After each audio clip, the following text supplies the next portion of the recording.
Hey everyone, hope you're doing great. Welcome back to my channel. In today's video, we'll dive into what if Deku became the vessel of the symbiote Carnage. Smash that subscribe button, and be sure to peek at the description below. Let's begin. The air at Dagoba Municipal Beach Park tasted of salt, rust, and regret.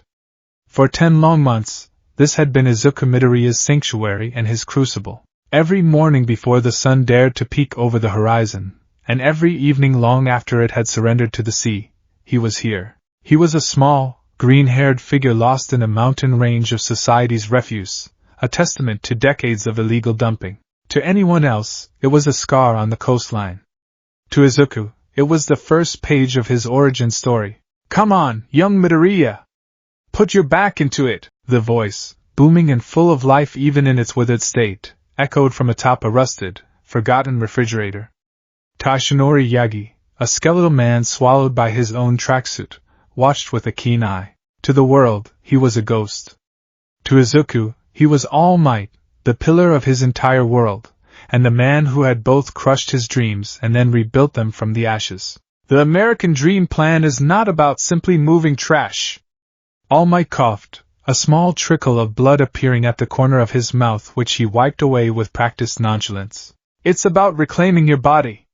Pushing past the limits you think you have and forging a vessel worthy of my power. One for all is not a gift, it is a sacred torch. Your body must be strong enough to hold the inferno. Izuku didn't need the reminder.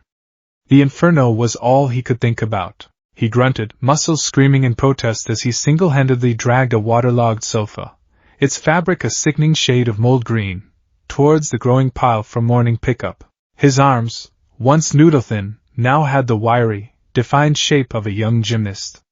His back, once perpetually hunched over notebooks, was straight and strong. He had gained muscle, calluses, and an unshakable resolve that burned brighter than the pain. "Yes, All Might!" he gasped out, his breath fogging in the cool morning air. He was so close. The UA entrance exam was only a few months away. He could feel the goal in his grasp. The beach was almost clear, a feat that had seemed impossible when he'd first started. The towering mountains of junk had been reduced to rugged hills. He could see patches of sand now, clean and pale under the pre-dawn light. He allowed himself a small, weary smile. He was doing it. He, the quirkless, useless Deku, was proving them all wrong. He was earning his power. As he paused to catch his breath, leaning against the decrepit sofa, he looked up at the sky. The stars were beginning to fade, giving way to the deep, bruised purple that heralded the sunrise.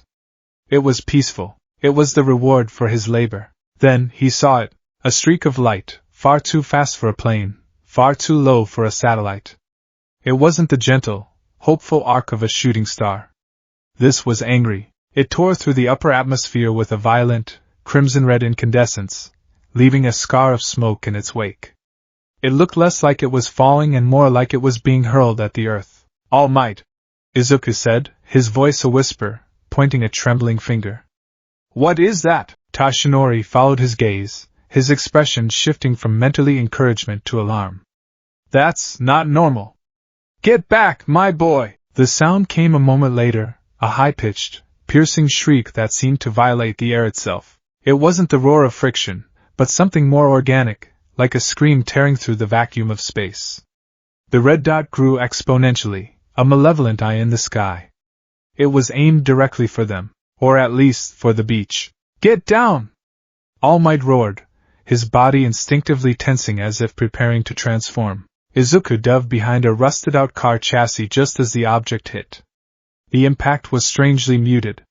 There wasn't a deafening explosion, but a wet, sickening thump, like a giant slab of meat hitting concrete. The ground shuddered violently. Sand and debris were thrown into the air, peppering Izuku's hiding spot with a rain of grit and rust flakes. A moment of deafening silence followed, broken only by the gentle lapping of the waves, utterly indifferent. Izuku peeked over the chassis, his heart hammering against his ribs. A few hundred meters away, a new crater had been carved into the trash-strewn landscape.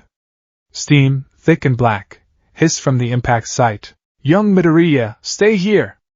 Don't move!" All Might commanded, his voice tight with a seriousness Izuku had only heard a few times before. The skeletal hero began to make his way cautiously toward the crater, his form silhouetted against the rising sun. Izuku, of course, did not stay put. His curiosity and his ingrained need to analyze, to know, were a far more powerful force than All Might's command. He crept out from behind his cover, moving from one piece of junk to another, his analytical mind already racing. Meteorite? Probably.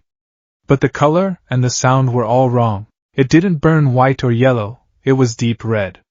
And that shriek, it sounded alive. He noticed a secondary impact site, much smaller and closer to him. A chunk of the main object must have broken off mid-descent. It was a small crater, no more than a meter wide, dug into the sand and trash. Unlike the main site, this one wasn't smoking. Instead, an odd, shimmering heat haze rose from it, distorting the air like a mirage. The smell was bizarre, a mixture of ozone, burnt sugar, and something else, something coppery and vaguely biological, like blood. Drawn by an irresistible pull, Izuku approached the small crater. At its center lay the fragment. It wasn't a rock. It looked organic, a piece of chitinous, obsidian-black material, no larger than his fist, was wedged into the sand. But it was the substance leaking from a crack in its shell that held his gaze. It was a goo.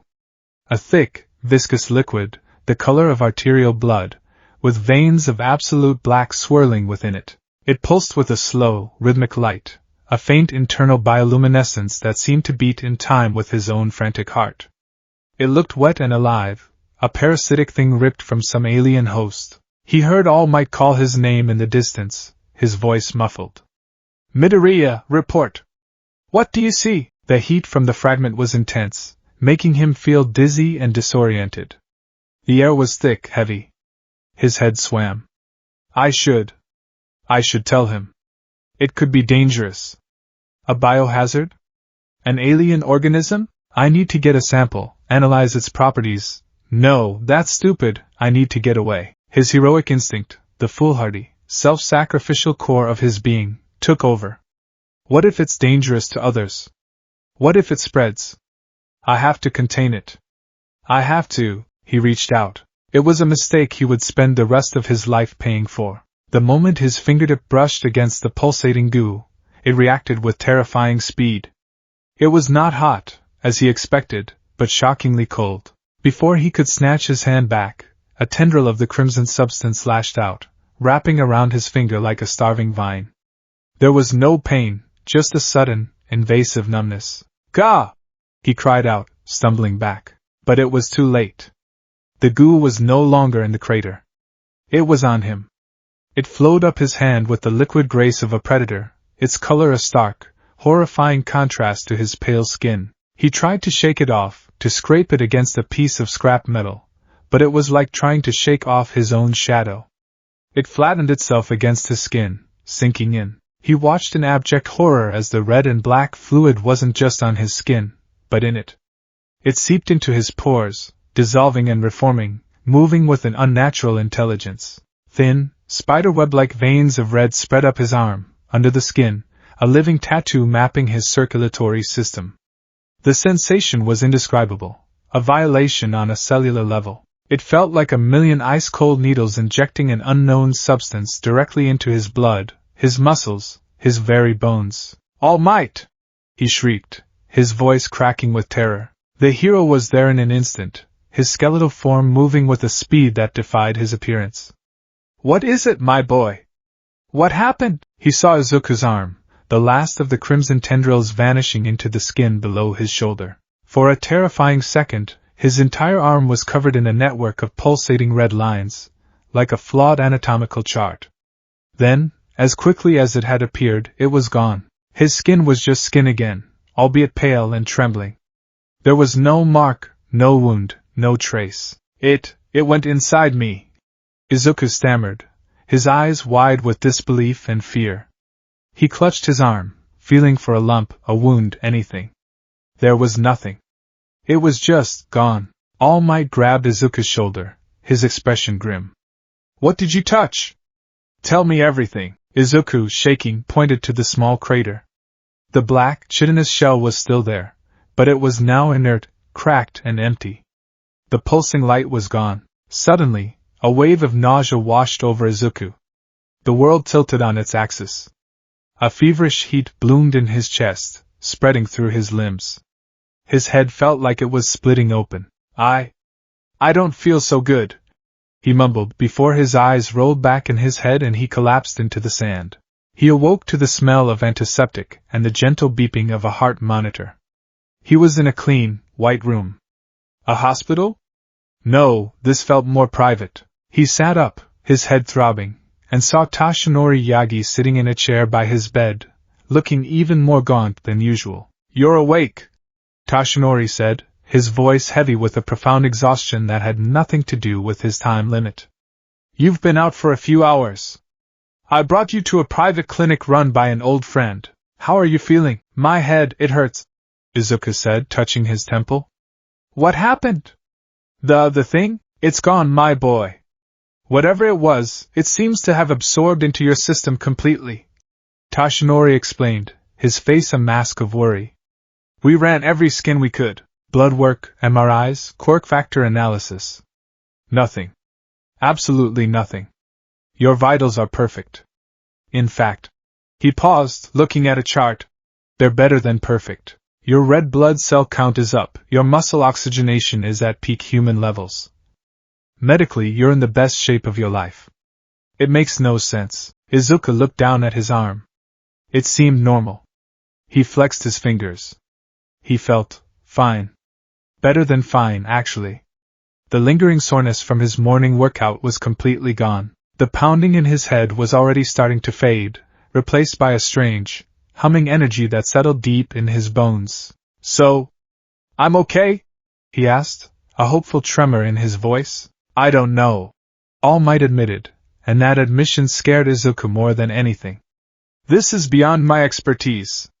It's alien. We have no idea what its long-term effects could be. We have to be cautious, monitor you for any changes, any symptoms at all. Izuku nodded, a cold knot of anxiety tightening in his stomach.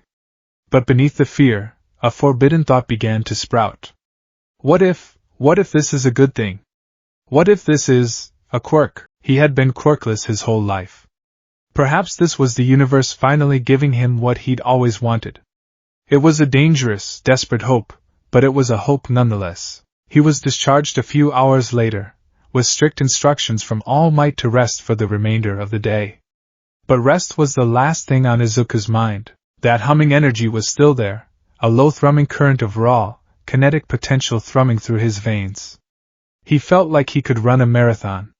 He felt like he could punch through a wall. He went back to the beach. He told himself it was just to finish the day's work. He couldn't fall behind on the plan. But really, he wanted to test it. He had to know. He approached a half-buried, rusted refrigerator, the very one that had been his nemesis for the past week.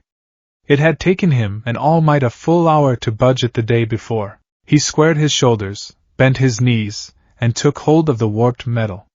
He braced himself for the strain, the familiar burn of lactic acid, the protest of his spine. He pulled. The refrigerator slid out of the sand with a wet, sucking sound, as if he were pulling a weed from soft soil. It felt light. Impossibly light. He stumbled back, the momentum nearly throwing him off his feet. He stared at the massive appliance, then at his own hands. They were trembling, but not from exertion. A wild, incredulous grin spread across his face. He tried again. This time, he didn't just pull. He lifted. With a grunt that was more for show than necessity, he hoisted the refrigerator onto his shoulder. The rusted metal groaned under its own weight, but Izuku felt almost nothing. I did it, he whispered, his voice full of awe. Something shifted in his mind. A fleeting thought, dark and sharp, cut through his elation. Not enough. Throw it. Smash it. Break it into pieces. He blinked, shaking his head. Weird. Must be the adrenaline. He carried the fridge to the scrap pile and set it down with a resounding clang. And then, he went back for more. A new energy, fierce and ravenous, had taken hold of him. He wasn't just cleaning anymore. He was waging a one-man war on the junkyard. he tore tires from their rims with his bare hands. He bent steel beams over his knee. He ripped a car door from its hinges and frisbeed it across the beach. In 2 hours, he accomplished what should have taken him 2 weeks. The remaining hills of trash were flattened, sorted, and piled neatly for collection. The beach was clean. For the first time in decades, the morning sun glinted off an uninterrupted expanse of pale sand. He stood in the middle of it all, panting, his body slick with sweat, but he wasn't tired. He was energized. He was electric. This was it. This was his power. Not one for all, not yet. But something of his own. It wasn't what he had expected, but it was his. The walk home was a strange, hypersensory experience. The colors of the city seemed sharper, more vibrant. The drone of traffic was a complex symphony of individual engine noises, squealing brakes, and distant conversations. He could smell the tonkatsu from a restaurant 3 blocks away. It was overwhelming, but exhilarating. It was also when the other thoughts started. They came in quick, intrusive flashes, like subliminal messages in the film of his life. A businessman talking loudly on his phone bumped into him, not even bothering to apologize. Izuku's first, instinctual thought wasn't annoyance. It was a vivid, bloody image of the man's phone shattering against the pavement, followed by the man's teeth. Show him respect. He recoiled from the thought, his stomach churning. Where had that come from? He was a hero in training. He didn't think things like that. He was just tired. The shock of the day, the new power, it was messing with his head. He saw a stray cat dart into an alley, cornered by a large, barking dog.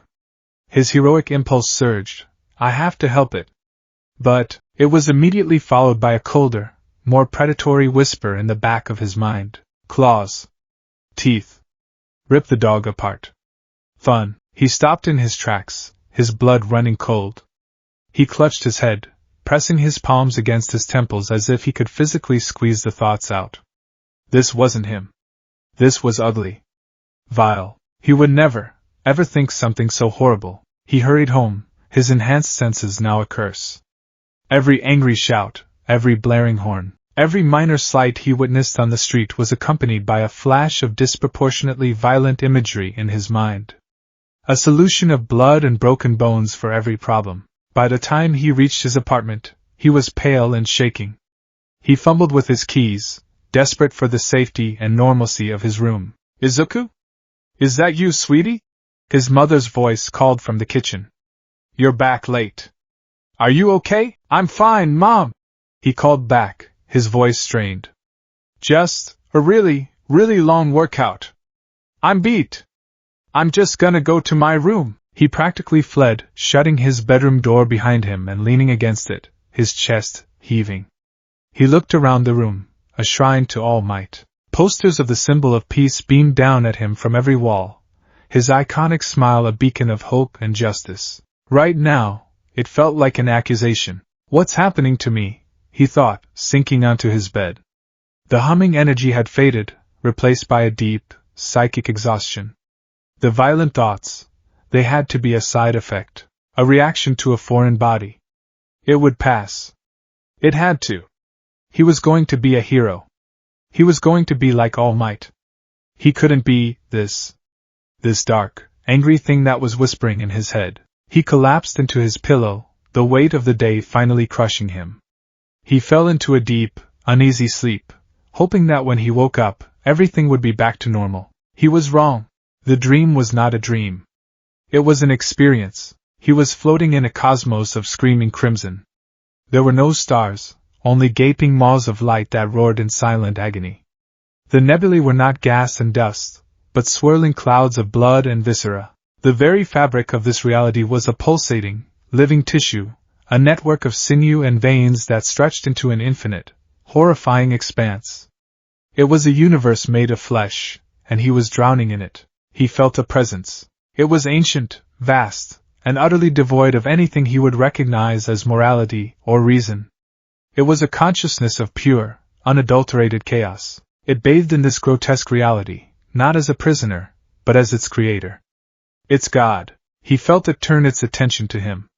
He couldn't see it, but he could feel its immense, suffocating awareness descend upon his tiny spark of a soul. It examined him, probed him, tasted him. It tasted his fear, a delicious appetizer.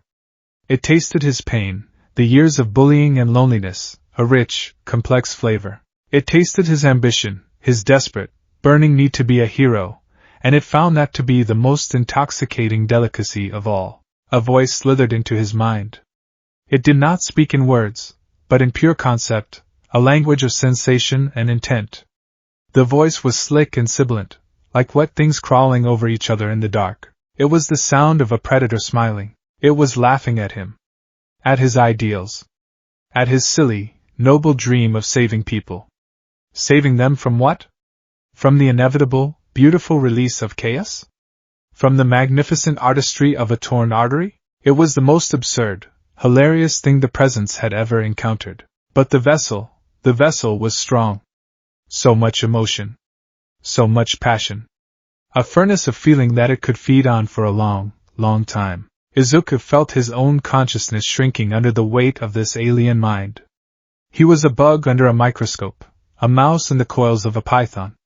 He tried to scream, but he had no mouth. He tried to run, but he had no body. He was nothing but a terrified thought in a red hell. The Presence finally communicated a single, coherent desire. It echoed through the flesh cosmos, through the very core of Izuku's being. It was a simple, primal, and utterly insatiable demand. More. Izuku's eyes snapped open. He was in his bed.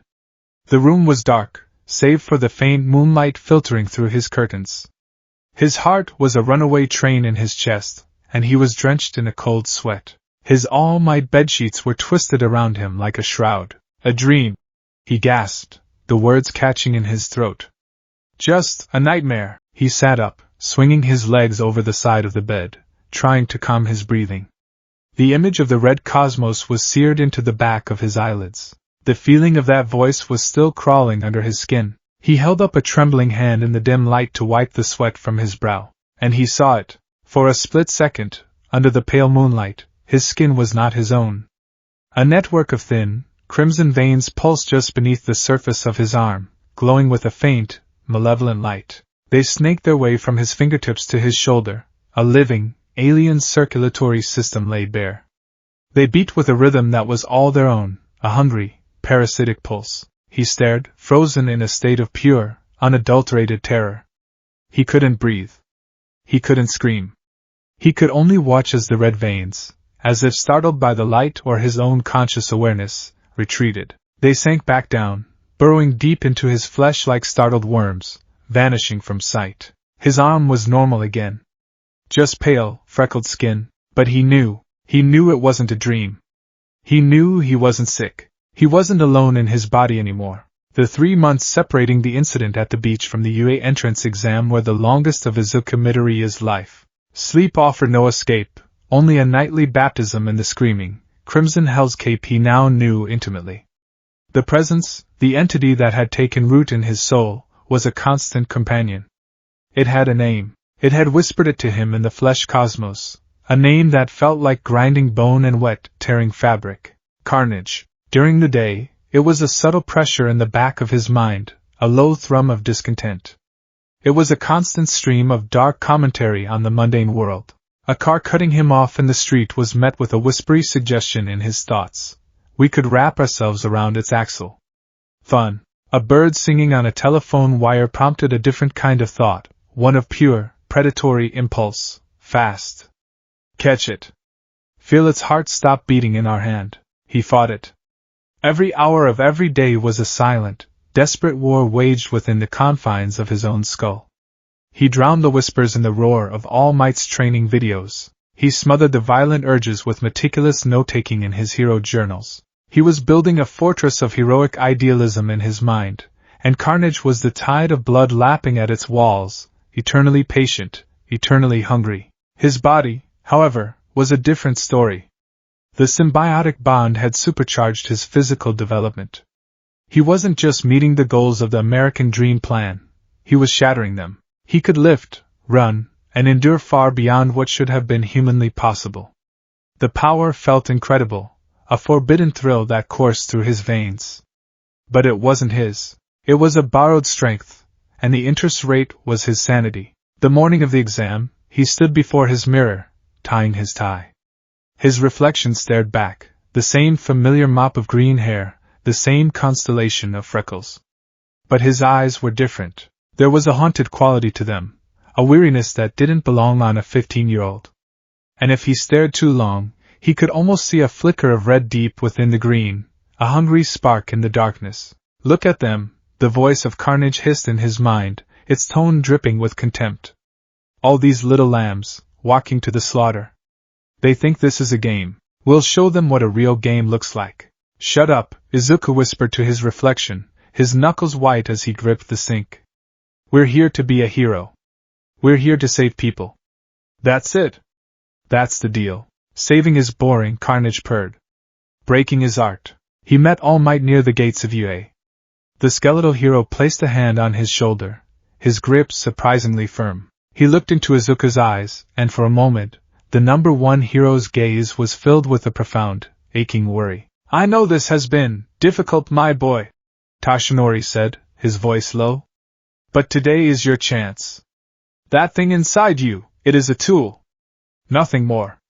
A hammer can build a house or it can crush a skull. The choice belongs to the one who wields it. Today you wield it. Control it. Show them the heart of a hero, not just the fist. Izuku nodded, the words a lifeline. Yes, All Might. I will. But as he walked through the massive gates of UA High, he felt Carnage stir with giddy anticipation. Finally. The show is about to begin.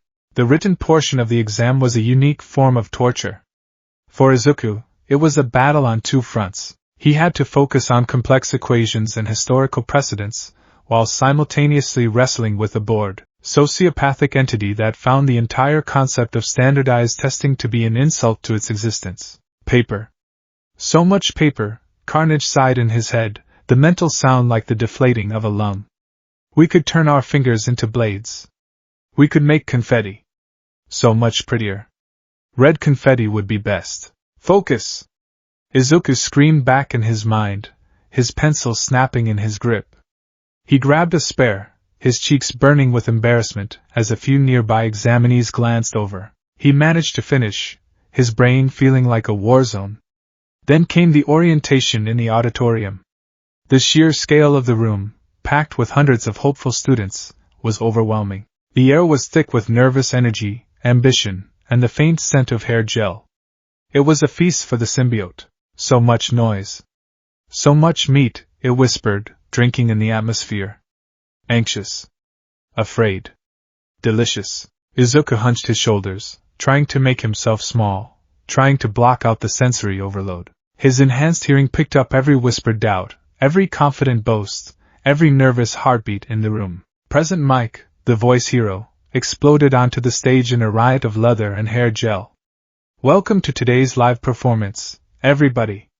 Can I get a hey? Silence. Kill him, Carnage suggested flatly. No, as Present Mike explained the practical exam, a 10-minute mock battle and a massive cityscape replica, Izuku's analytical mind took over, a familiar comfort. Faux villains, robots, with different point values, simple. Straightforward. A way to quantify heroism. Then a tall, blue-haired boy with glasses shot to his feet, his hand chopping the air with rigid precision. Excuse me, sir.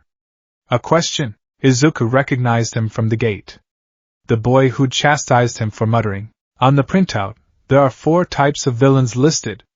If this is a misprint, UA, the most prestigious school in Japan, should be ashamed of such a foolish mistake. The voice in Izuku's head practically cackled. Ooh, a shiny one. So rigid.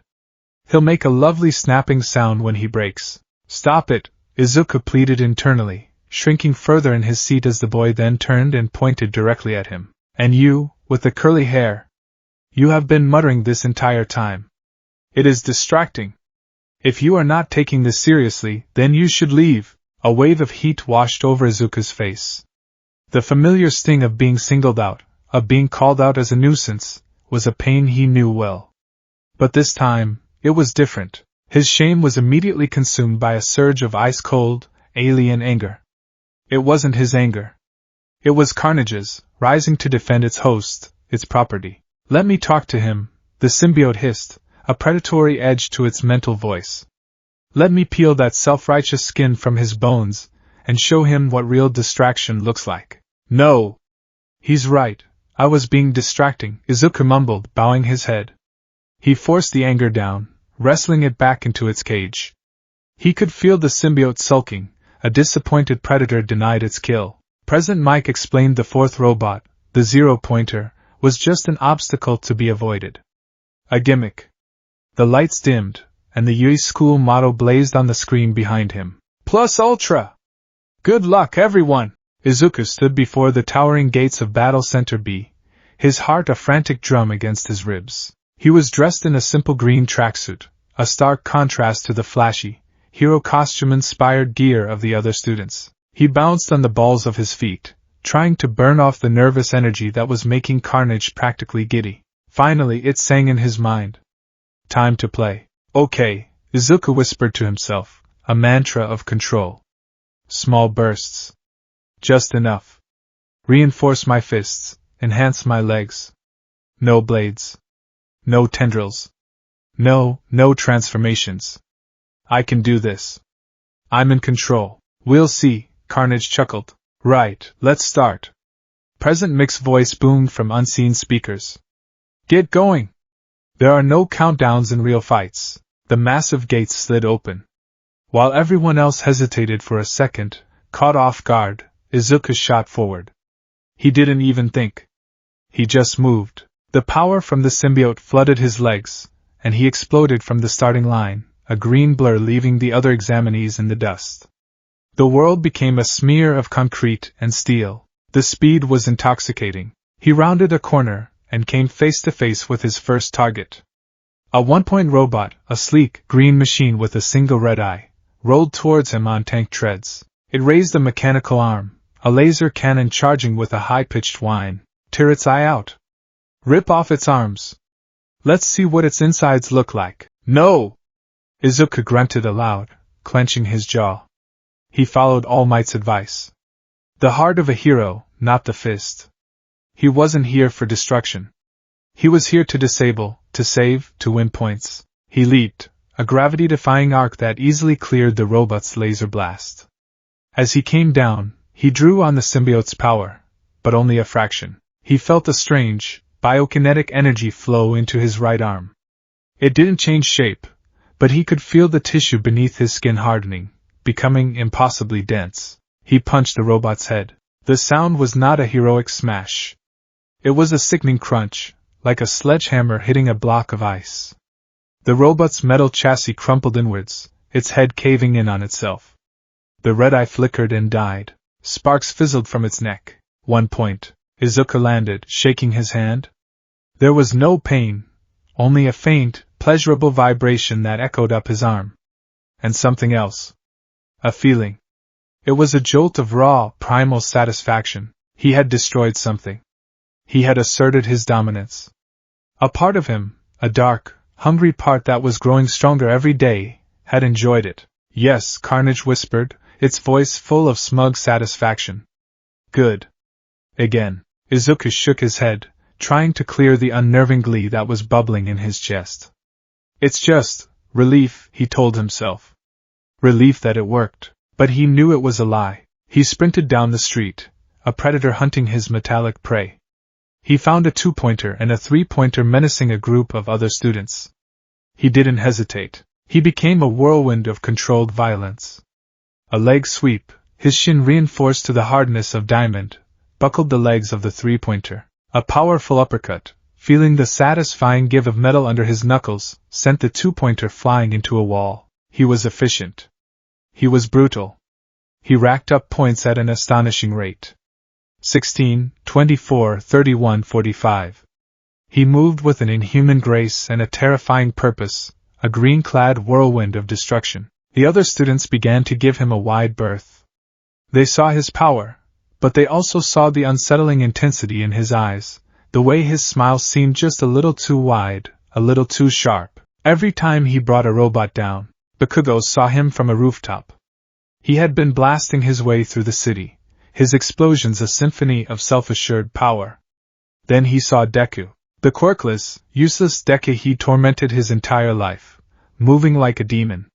He saw him leap onto a three-pointer, grab its head, and rip it clean off its shoulders with his bare hands. There was no explosion, no flashy energy.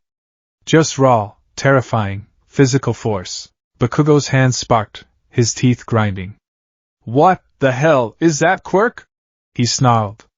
It wasn't just anger anymore. For the first time in his life, when he looked at Deku, he felt a sliver of something cold, an unfamiliar slide down his spine. It was fear. Izuku was starting to lose himself in the rhythm of it. Punch, destroy, move. The whispers were getting louder, harder to ignore. They weren't just suggesting violence anymore. They were demanding it. Not enough.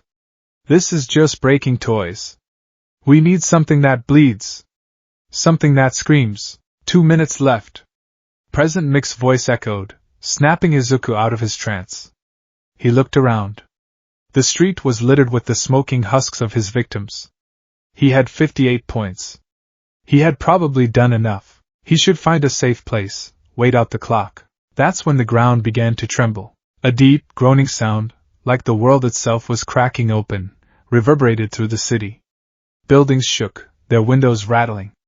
Down the main thoroughfare, a shadow fell, eclipsing everything. The zero-pointer rose. It was a monstrosity of green and gray metal, a skyscraper given monstrous life.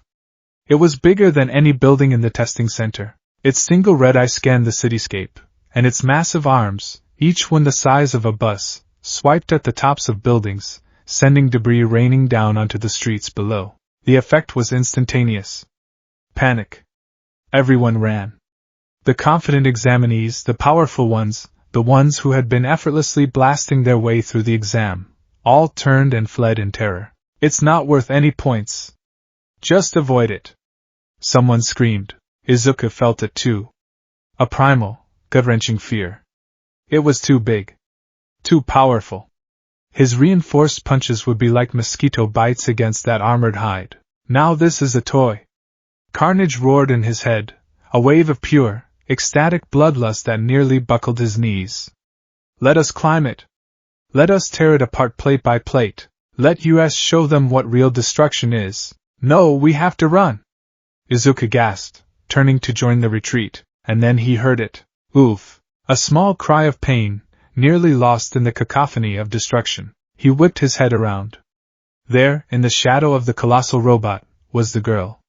The kind, brown-haired girl who had stopped him from tripping at the entrance. She was trapped. A large slab of concrete had pinned her leg to the ground.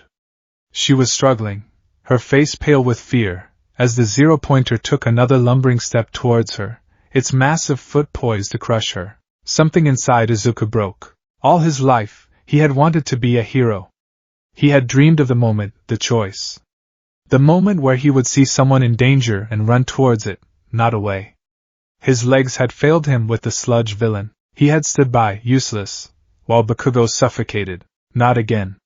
Never again. This selfless desperation, this pure, unadulterated need to save someone at any cost, was the emotional cocktail Carnage had been waiting for. It was a torrent of the richest, most potent fuel he had ever offered it. Fear. Rage. Desperation. Self-sacrifice. It was a feast. Yes, the symbiote screamed, not in his mind, but in his very soul. Let go. Let us save her. Let us play. The dam of Izuku's control didn't just break. It was obliterated. He didn't make a conscious decision. His body just moved. He took a step towards the robot, and then another. The whispers in his head coalesced into a single, deafening roar of approval. He felt the symbiote surge from the deepest parts of him, no longer asking for permission, but taking what it wanted. A scream tore from Izuku's throat, but it was not his own. It was a high-pitched, guttural shriek that was both animalistic and chillingly intelligent. His skin rippled, the green of his tracksuit turning a sick, fleshy red as the biomass underneath began to churn. Red and black tendrils, thick as pythons, erupted from his back, whipping through the air. His muscles bulged and twisted under his clothes, which tore apart at the seams. His arms elongated, the bones cracking and reshaping as they grew into long, brutal scythes of hardened, blood-red biomass. His legs bent into a powerful, digitigrade stance, digging into the asphalt. His face was the last to change. The red and black substance swarmed up his neck, covering his features. His mouth stretched into a grotesque, inhumanly wide grin, lined with rows of long, needle-like teeth. Two large, asymmetrical white patches formed where his eyes should be, jagged and predatory. He grew taller, his form becoming a lean, terrifying whirlwind of living weaponry. Izuku Midoriya was gone. In his place stood Carnage. Uraraka, tears of fear and pain streaming down her face, looked up from her trapped leg. She saw the other students running away. And she saw one person, one thing, running towards her. It was a monster from a nightmare, a crimson devil of blades and teeth. It stopped for a second, its eyeless face turning towards her. Then it leaped. It didn't just jump. It launched itself into the air as if fired from a cannon, a red and black comet of pure mayhem. It soared past her, heading directly for the zero-pointer's face. Rea-ak! The laugh that erupted from its throat was a sound of pure, joyous insanity. It echoed through the battle center, a sound that would haunt the dreams of every student present. The zero-pointer's sensors registered the threat, and it swung a massive arm to swat Carnage out of the air. But Carnage was chaos incarnate. It twisted in midair, firing a tendril that latched onto the robot's arm. It used the momentum to swing, its scythe-like hands tearing deep gouges in the robot's metal plating. The screech of tortured metal was deafening. It landed on the robot's shoulder and began to run, a terrifying parasite scaling its colossal host. It wasn't trying to find a weak spot. It was simply dismembering it. Its sides became a blur, shredding armor plates, tearing out thick bundles of wiring, eviscerating hydraulic lines. Black oil, the robot's blood, sprayed everywhere, coating Carnage's crimson form and making it glisten. It reached the head. The robot's single red eye focused on the monster crawling over its face. Carnage's grinning maw widened impossibly. Peek-boo! It shrieked in a distorted, high-pitched mockery of Izuku's voice. It didn't just punch the zero-pointer. It plunged both sides into the robot's face, one on either side of the red eye. With a final, triumphant roar, it ripped outwards. The entire head of the zero-pointer was torn in half, the sound a cataclysmic groan of dying machinery. The red eye flickered, then exploded in a shower of sparks. The colossal machine froze, its limbs locking up. It began to tilt, falling backwards, away from Uraraka. Carnage stood atop the dead giant's head, its chest heaving, silhouetted against the sky. It threw its head back and let out another blood-curdling, victorious laugh. In the observation room, the pro-heroes stared at their monitors, their mouths agape. President Mike, for the first time in his career, was utterly speechless. He could only point a trembling finger at the screen. Next to him, Eraserhead's eyes were wide behind his goggles, his usual bored apathy completely gone. He watched the crimson creature tear apart the most expensive piece of equipment in the exam with horrifying ease. He watched it laugh. He narrowed his eyes, a cold knot of dread forming in his stomach. "Problem child," he muttered, the words barely a whisper. In a separate, darker room, Toshinori Yagi watched the same feed, his hand clutching the armrest of his chair so tightly his knuckles were white. He felt a surge of pride as the giant fell away from the girl, but it was immediately swallowed by a wave of pure horror. That laugh. That monstrous form. That wasn't his successor. That was a villain, a monster. What have I done? He thought, a cold sweat breaking out on his brow. What has that thing turned him into? On the battlefield, the adrenaline and the symbiotic high evaporated. The red and black biomass dissolved, receding back into Izuku's body as quickly as it had appeared. The monstrous form melted away, leaving behind a small, trembling boy in the tattered, oversized remains of a green tracksuit, standing on the head of a dead, 50-meter-tall robot. The sudden psychic whiplash was too much. The world swam in his vision. The laughter died in his throat, replaced by a choked sob. He saw the terrified faces of the other students below, staring up at him not with awe or admiration, but with abject terror. He saw the girl he had saved, now freed, scrambling away from him. He hadn't just saved her. He had terrified her. The last thing he remembered before his consciousness fled was the sound of the final buzzer, signaling the end of the exam. Then, he collapsed, a discarded puppet whose master had finished the show. He had passed the test. He had earned his place. But as he lay unconscious atop the metal corpse, Izuku Midoriya was marked. Not as a hero. Not as a student. But as a terrifying, uncontrollable unknown. UA.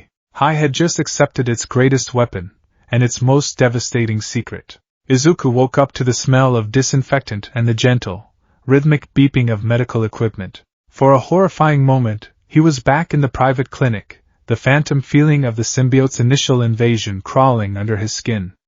He shot upright, his heart hammering a frantic rhythm against his ribs. Easy there, Sonny. The voice was calm and grandmotherly. He looked to his side and saw Recovery Girl, the youthful heroine, peering at him over a pair of half-moon spectacles. She was sitting on a rolling stool, a syringe in her hand. You gave us all quite the scare, she said, her tone a mixture of professional concern and wry amusement. You passed out from a combination of quirk exhaustion and what appears to be severe psychic feedback. You also have several microfractures in your arms and legs.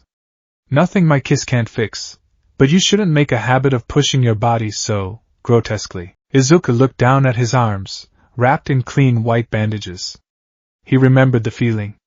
The cracking and reshaping of his bones as they elongated into scythes. The memory sent a nauseous wave through him. It hadn't been a nightmare. It was real. The girl, he stammered, his throat dry. The one who was trapped.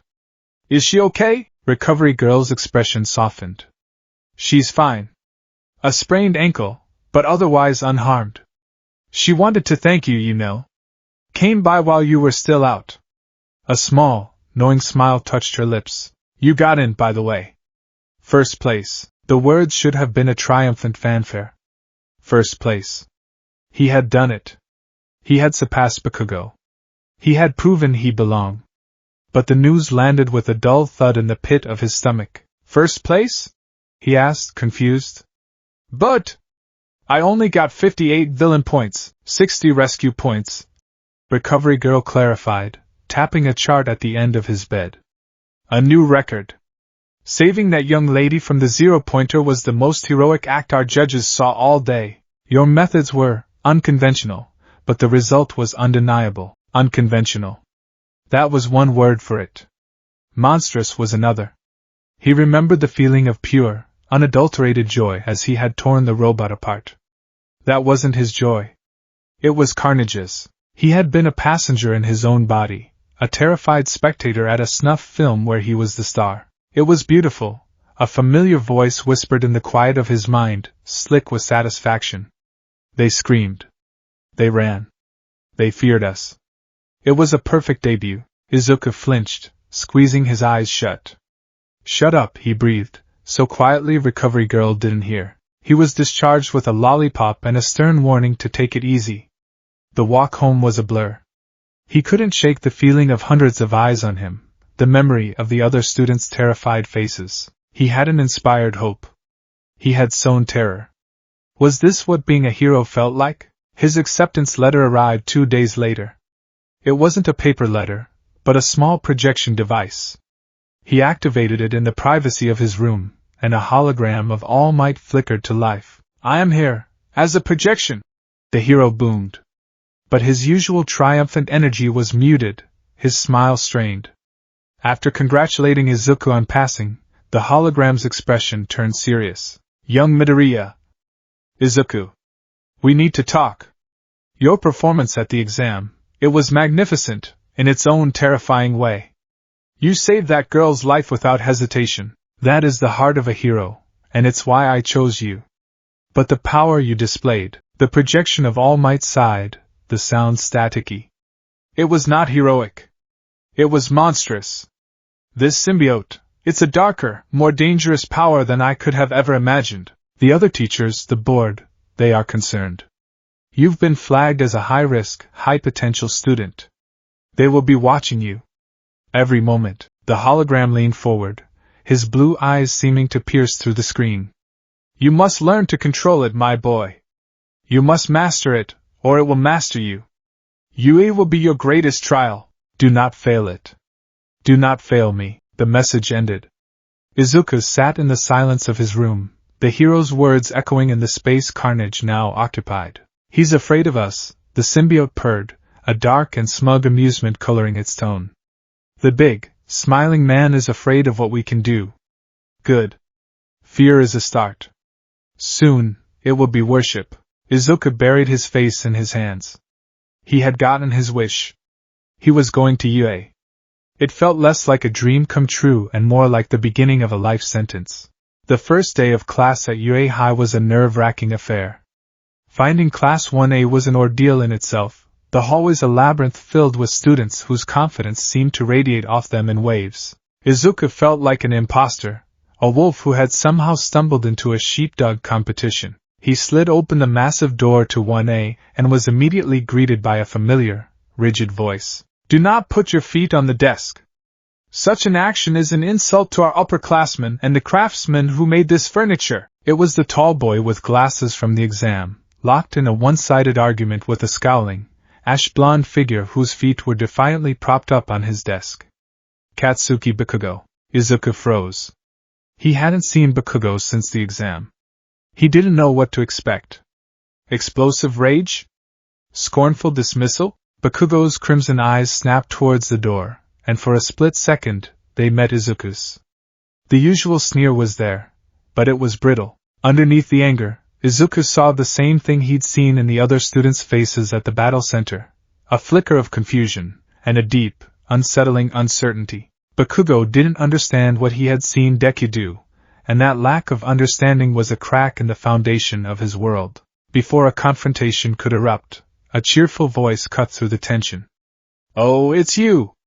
The plain-looking boy!" Izuku turned to see the kind-faced girl from the exam, Achiko Uraraka. She was beaming at him, her cheeks flushed. "Wow, that punch, or whatever that was! It was amazing! You totally blew that giant robot away! It was like BM! Whoosh!" She made wild gestures with her hands, her energy infectious. Izuku's face went supernova red. He started stammering, trying to form a coherent sentence. "She thinks we're strong," Carnage whispered, its voice a possessive, predatory hum. "She's not afraid. She's impressed. We like her. Let's keep her. She'd make a fine pet." The thought was so jarring, so possessive and vile, that it cut straight through Izuku's flustered state. "She's not a pet," he shot back internally, a wave of protective anger rising in him. Before he could say anything more, the boy with glasses, Tenya Ida, marched over, his hand chopping the air. "I am from semi-private academy. My name is Tenya Ida. I'm Midoriya. Izuku Midoriya. It's nice to meet you, Ida-kun, Midoriya-kun," Ida said, his expression becoming intensely serious. "I must apologize. I misjudged you at the orientation. You grasped the true nature of the practical exam while I did not. I was mistaken." He bowed a full 90 degrees. Izuku just stood there, shell-shocked by the formal apology. This was all so normal. A friendly girl, a formal class representative type. For a moment, he felt like a regular student. The feeling was so precious it was painful. The moment was shattered by a new voice, a tired, monotone drawl that seemed to suck all the energy out of the room. "If you're here to make friends, you can pack up and leave." Everyone turned. A man who looked like he hadn't slept in a decade was lying on the floor by the door, zipped up in a yellow sleeping bag like a giant, disheveled caterpillar. He took a long slurp from a juice pouch before unzipping himself and standing up. His black hair was a mess, his eyes were bloodshot, and he had the general disposition of a man who had seen the heat death of the universe, and was profoundly unimpressed. "It took you all 8 seconds to quiet down. Life is not that forgiving," he said, his voice flat. "I'm your homeroom teacher, Shota Aizawa." A collective wave of shock went through the room. This walking personification of exhaustion was a pro-hero. Aizawa pulled a blue gym uniform out of his sleeping bag. "Put these on and meet me on the field." Now, the field was sun-drenched and vast. The 20 students of Class 1A stood in a nervous line, clad in their identical gym uniforms. "A quirk assessment test?" Uraraka asked, her voice echoing the confusion of the class. "But what about the entrance ceremony?" Or orientation? Here at UA, we're not tethered to traditions, Aizawa said, his back to them. You've all been using your quirks since middle school, but you've been held back by standardized physical exams that don't account for your abilities. It's not rational. He turned, his gaze sweeping over the students before landing, and lingering on Izuku. The intensity of that stare made the hairs on the back of Izuku's neck stand up. It wasn't a look of curiosity. It was a look of scrutiny, of evaluation. Aizawa wasn't looking at a student. He was looking at a potential threat. Bakugo, Aizawa said, tossing him a softball. You finished second in the practical exam. What was your best softball throw in middle school? 67 meters. Bakugo grunted. Try it with your quirk. Bakugo strode into the throwing circle, a vicious grin spreading across his face. He wound up, and with a deafening die, he blasted the ball into the sky with a powerful explosion. The ball was a white speck that vanished into the blue. Aizawa held up a small device. 705.2 meters. Know your maximum. It's the most rational way to form the foundation of a hero. The class erupted in excited murmurs. This looks fun, someone shouted. Aizawa's expression turned dark. Fun? You think this is fun?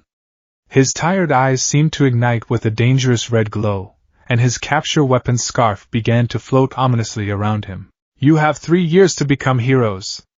You think it's all going to be games and fun times? Idiots. Today, you'll compete in 8 physical tests to gauge your potential, and whoever comes in last place will be judged to have no potential and will be expelled immediately. Panic. Pure, unadulterated panic swept through the students. Izuku's blood ran cold. Expelled? On the first day? This couldn't be happening. He was quirkless, technically. His power wasn't a part of his body he could just activate. It was a negotiation. A battle of wills with a sadistic alien parasite. How could he possibly control it well enough to pass 8 different tests? Oh, this is much better, Carnage hissed in his mind, the sound a low, delighted purr. A competition. Stakes. Fear. This we can work with. Let us show them what potential really is. Let us paint this field with the failures of the others. Before Izuku could spiral further, Aizawa's hand clamped down on his shoulder. His grip was like iron. He pulled Izuku aside, away from the other students, his voice a low, menacing whisper meant only for him. Midoriya, he said, his eyes boring into him. I've read your file. I've seen the footage from the entrance exam.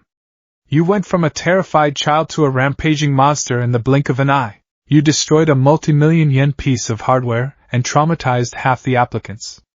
So let me be perfectly clear. Aizawa leaned in closer, his breath hot. I don't care where you got that quirk. But if it's just a weapon of uncontrollable destruction, it's a liability. A hero who can't control their power is no different from a villain. They're just a natural disaster in a costume. If all you can do is break things and lose your mind, then you have no place here. Prove to me that you are the one in charge. Or I will personally drag you out of my school. Am I understood? The threat was not a bluff. It was a cold, hard promise. Izuku could only nod, his throat too tight to form words. He was terrified. Not just of Aizawa, but of the truth in his words. Was he in charge, or was Carnage just letting him hold the leash for a while? Test 1, 50-meter dash. The first test was against Ida. The boy was already in a runner's stance, strange, engine-like appendages jutting out from his calves. Okay, Izuku whispered to himself, his hands trembling. Small bursts. Just a little. Legs only. Let us form great, powerful legs. Carnage suggested eagerly. The legs of a predator. We will leave this engine boy in the dust. No. Just enhance what I have. A little push. The starting pistol fired. Ida was a blur, his engines roaring to life. Izuku focused, pleading with the symbiote. Just a little. He felt a surge of cold power flood his leg muscles. He pushed off, and the ground cracked beneath his feet. He shot forward, not as fast as Ida's 3.04 seconds, but far faster than a normal human. He clocked in at 4.13 seconds. A respectable, but not monstrous, time. He stumbled at the finish line, his legs feeling like overpressurized hoses. It was a clumsy, unrefined burst of power. Aizawa just watched, his expression unreadable. 1 down. 7 to go. Test 2, grip strength. Izuku stepped up to the grip testing machine. He took a deep breath. Okay. Hand only. Reinforce the muscles, he squeezed. He felt the familiar sensation of his tissues hardening, the symbiote's biomass weaving through his muscle fibers, making them dense as steel. The digital display on the machine rocketed upwards, 80 kilograms, 150 kilograms, 300 kilograms. The machine started to creak. More, Carnage urged. Crush it. Let's see its guts. Izuku felt his controls slipping. The thought of the machine bursting in his hand, a shower of plastic and metal, was tantalizingly close. He let go abruptly, the display freezing at 540 kilograms. A monstrous number that drew shocked stares from his classmates, but the machine was intact. He had held back. He could feel Carnage's disappointment, a psychic pout. Tests 3, 4, 5, 6, and 7. The rest of the tests were a tightrope walk over a chasm of insanity.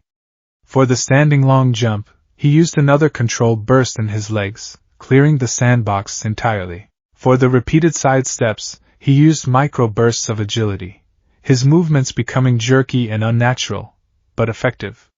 With each test, the whispers grew louder, more insistent. Carnage was getting bored with these half measures. It wanted a real display. It wanted to be let out to play. Izuku was panting, sweat beading on his forehead, but not from physical exertion. The mental strain of constantly fighting, negotiating, and reigning in the entity within him was more exhausting than any workout. He was managing, but just barely. He was somewhere in the middle of the pack. He wouldn't be expelled. But he hadn't proven Aizawa wrong either. He hadn't shown control, just a desperate, clumsy restraint. Then came the final test. The ball throw. He stepped into the circle, the white softball feeling unnervingly light in his hand. This was it. The test that had made Bakugo a legend. This was his chance to show a powerful, but controlled, application of his ability. Okay, he muttered, his mind racing. I can't transform. I can't break my bones. So, a tendril? A small one. Like a whip. I can control that. Fast and precise. A whip? Boring. Carnage scoffed. Let us form a cannon. A great, pulsing arm of flesh that will fire this pathetic sphere into orbit. No! A whip. That's the deal. Or we fail. He could feel the symbiote's begrudging agreement. He took his stance, wound up his arm, and prepared to throw. And then, nothing happened. The surge of power he was expecting never came. His arm felt weak, normal. He felt a sudden, profound emptiness, as if a part of him had been surgically removed. He looked up. Aizawa was staring at him, his black hair floating around his head, his eyes glowing a malevolent red. His capture weapon was undulating like a nest of snakes. I erased your quirk, Aizawa stated, his voice a deadpan hammer blow. The entire class went silent. From what I can tell, your power is a stock and release type. You store up energy and then let it out in a devastating, uncontrolled burst, shattering your own body in the process. You were planning on doing that again, weren't you? To cripple yourself just to get a good score. Izuku's blood froze. He understood now. Aizawa had only seen the footage of him destroying the zero-pointer and then passing out.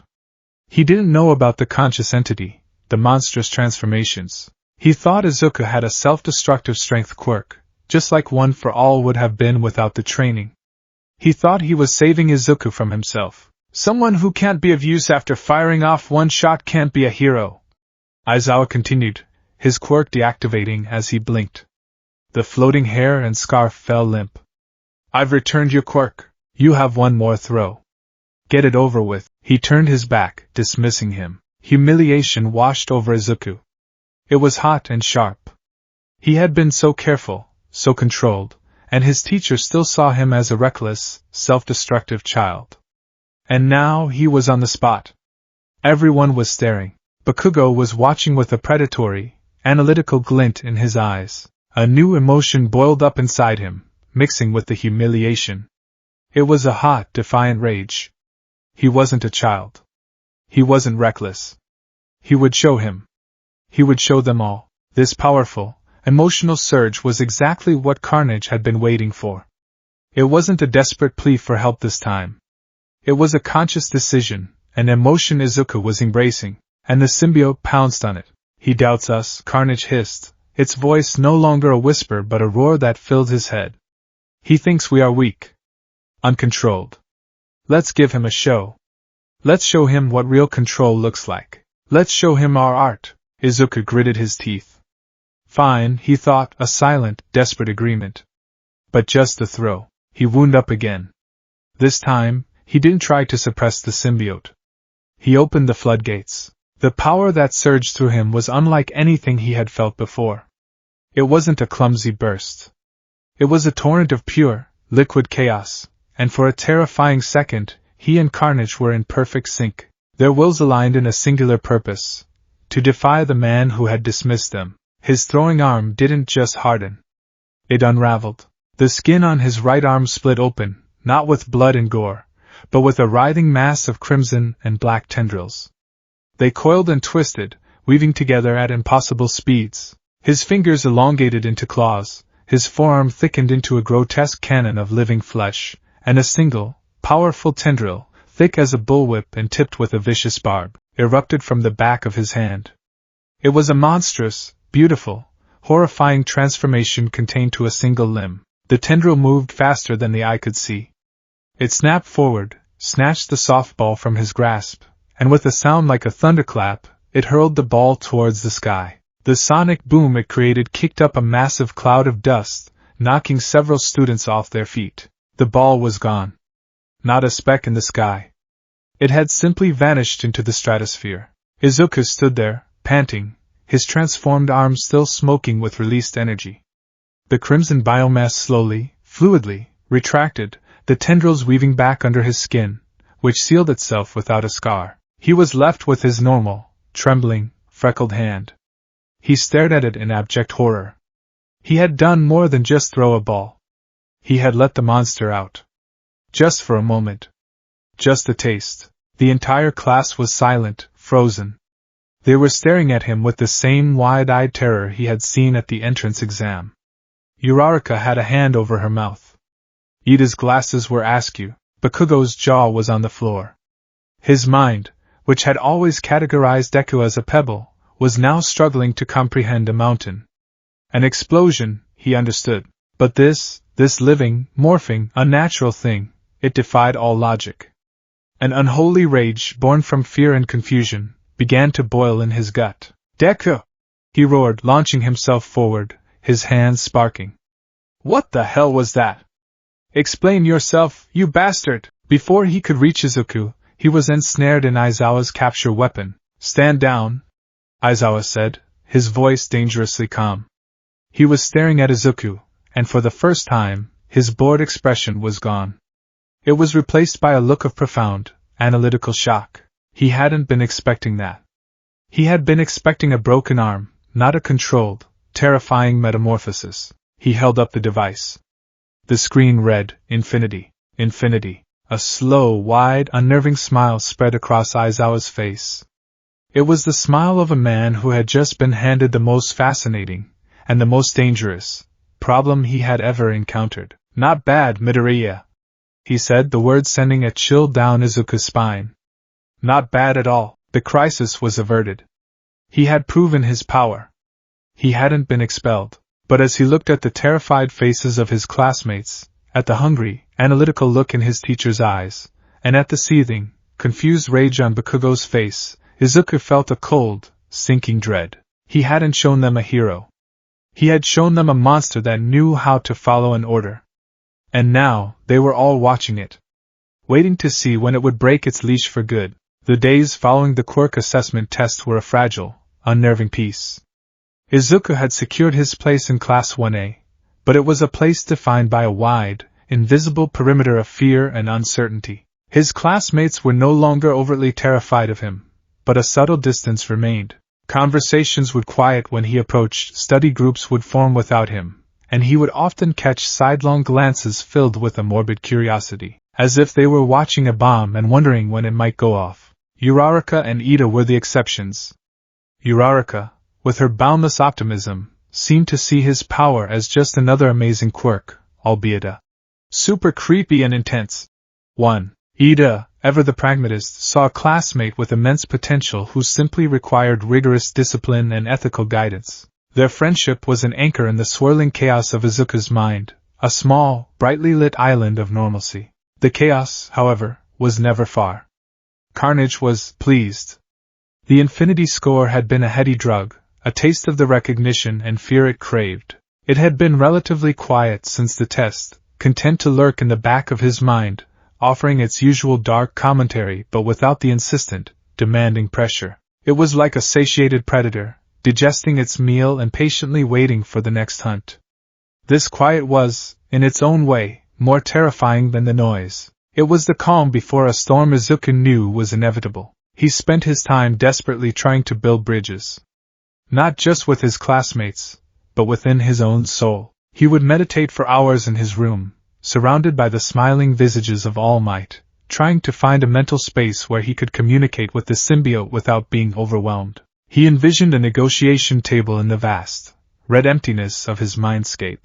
"We are a team," he would project into the void, his thoughts a desperate plea. "We have to work together. We save people. That's the mission. No killing. No unnecessary cruelty." The response was always the same, a feeling of deep, dismissive amusement. A silent, condescending pat on the head. "Of course, little host. We'll play your silly game, for now. The game is all that matters." The first heroics class with All Might was a trial. Paired against Bakugo in the battle trial, the simmering tension between them finally exploded. Bakugo didn't fight him like a rival.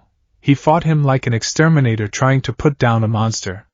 His explosions were more powerful, more reckless than Izuku had ever seen. It was raw, fearful rage made manifest. "What is that quirk, Deku?"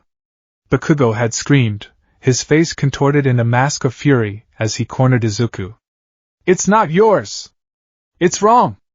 It's disgusting!" Izuku, forced on the defensive, had to tap into Carnage's power just to survive. He formed hardened biomass shields to block the explosions, the crimson and black material regenerating instantly from the searing heat. He used small tendrils to disarm Bakugo's gauntlets, moving with a fluid, unnatural grace. He won the trial alongside Uraraka, but the victory was hollow. He had seen genuine fear in Bakugo's eyes, and it felt like a defeat. All Might had pulled him aside after the exercise, his expression grim. "You showed excellent restraint, young Midoriya. But your reliance on its defensive capabilities is a crutch. You are still letting it do the work. You must be the one in command, always. You must bend its power to your will, not just ask for its protection." Izuku had simply nodded, the weight of the world on his shoulders. Bend the will of a cosmic entity of pure chaos? It was like asking a hurricane to be gentle. Today was supposed to be different. A field trip. A chance for a change of scenery. A rescue training exercise at a facility called the Unforeseen Simulation Joint, or USJ. He sat on the bus, squished between Ida and a chattering Tsuyu Azui, the frog-like girl from his class. For a few precious moments, the conversation about quirks and hero names felt blissfully, wonderfully normal. "Speaking of quirks, Midoriya," Tsuyu said, tilting her head with her characteristic frankness. "Your power is really amazing. But it's scary, too." "Ribbit," Izuku flinched. "Oh, yeah? I am still working on the control part." "Scary is good," Carnage whispered, stirring from its slumber.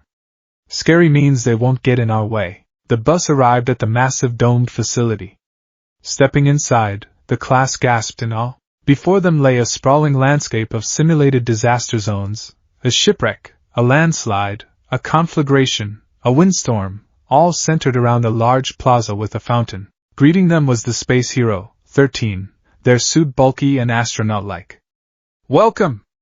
I built this facility myself to simulate any and all types of disasters." As 13 began a lecture about the dangers of quirks and the importance of using them to save lives, Izuku felt a strange, cold prickle run down his spine. The air in the dome felt wrong. Stagnant. He could hear a low, almost subsonic hum that vibrated in his bones. Something's coming, Carnage murmured, its voice a low, excited growl. It wasn't a warning. It was anticipation. The air is changing.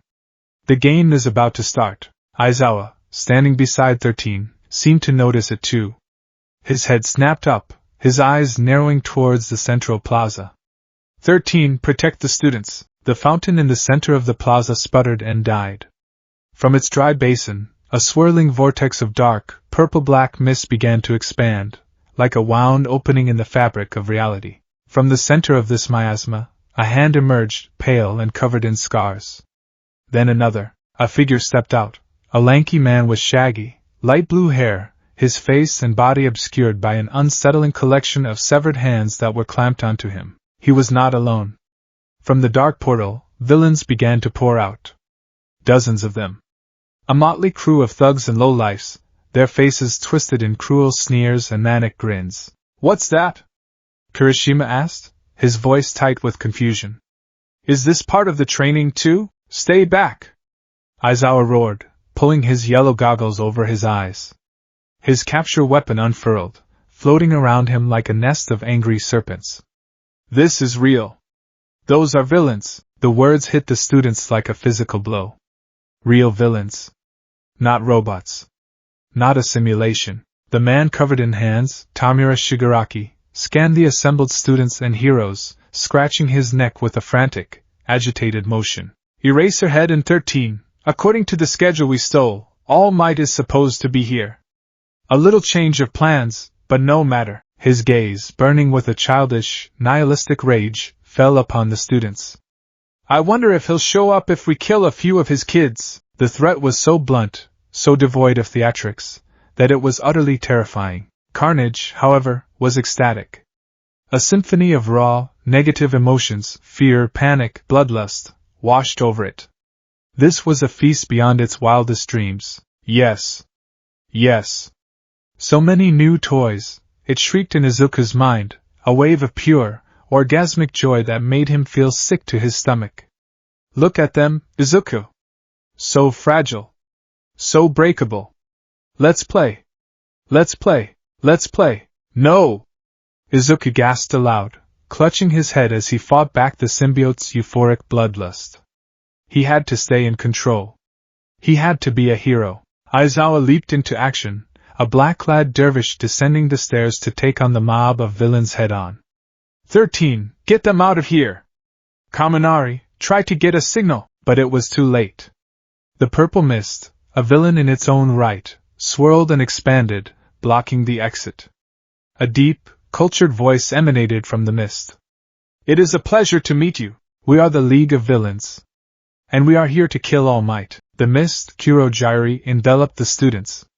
Izuku felt a terrifying sensation of being pulled apart, his body dissolving into the cold, dark fog. The world spun, a nauseating vortex of darkness. He landed with a splash in cold, murky water.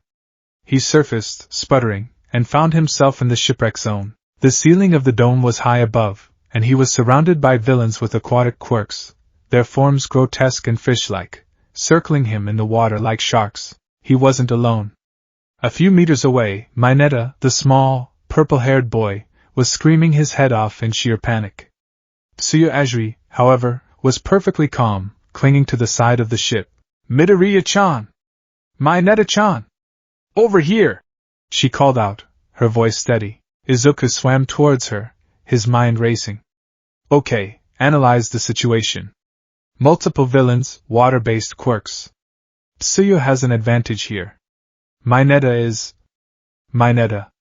And me? I have a monster inside me that is currently begging, pleading, screaming to be let out to play a game of Sink the Villain. Let's make them choke on their own water. Carnage suggested, its mental voice bubbling with glee. We can form gills. And fins. And great, sharp teeth. Let's show them who the real predator in this pond is. Not yet, Izuku thought, his jaw clenched. We need a plan. A heroic plan. One of the villains, a man with a shark's head and razor-sharp teeth, lunged at the ship, his claws tearing into the rusted metal hull right below Tsuyu. Now, little kitties! Don't move a muscle, and we might just make this quick. Mineta started weeping, throwing his sticky purple balls into the water in a blind panic. They just bobbed uselessly on the surface. We're gonna die! I haven't even gotten to touch a girl's boobs yet. Tsuyu looked at Izuku, her large, expressive eyes betraying a hint of fear beneath her calm exterior. They don't seem to know what our quirks are. That's our only advantage. What's your plan, Midoriya-chan? Izuku's brain, his greatest weapon, finally kicked into gear, cutting through the symbiotic noise. Plan. He needed a plan. Aizawa was fighting alone. 13 was protecting the others. They had to get back to the entrance and help. To do that, they needed to get off this ship and neutralize the villains. Quickly, his eyes darted around. The water. The villains.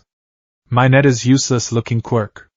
And his own, terrible, wonderful power. I have an idea, he said, his voice gaining a sliver of confidence. Tsuyu-san, you can jump really far, right? Can you carry me and Mineta-kun to the center of the villains? Tsuyu blinked. Carry you to them? Ribbit? Are you sure? And Mineta-kun? Izuku continued, ignoring her question. Your balls, they stick to stuff, right? How sticky are they? Mineta sniffled. Super sticky.